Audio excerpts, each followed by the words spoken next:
بسم الله الرحمن الرحيم. يسبح لله ما في السماوات وما في الأرض الملك القدوس العزيز الحكيم.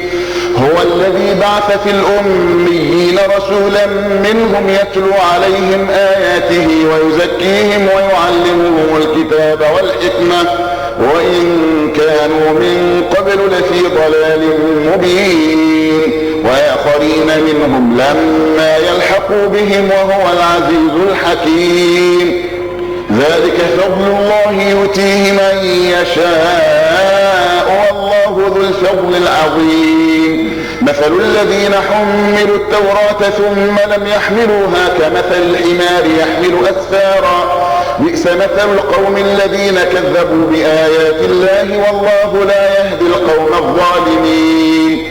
قل يا أيها الذين هادوا إن زعمتم أنكم أولياء لله من دون الناس فتمنوا الموت إن كنتم صادقين ولا يتمنونه أبدا بما قدمت أيديهم والله عليم بالظالمين.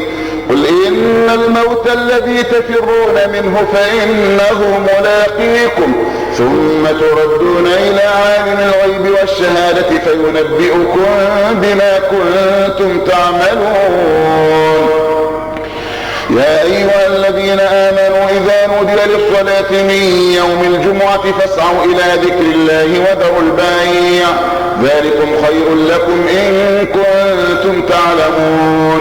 فإذا قضيت الصلاة فانتشروا في الأرض وابتغوا من فضل الله واذكروا الله كثيرا لعلكم تفلحون. وإذا رأوا تجارة أو لهوا انفضوا إليها وتركوك قائما قل ما عند الله خير من اللهو ومن التجارة والله خير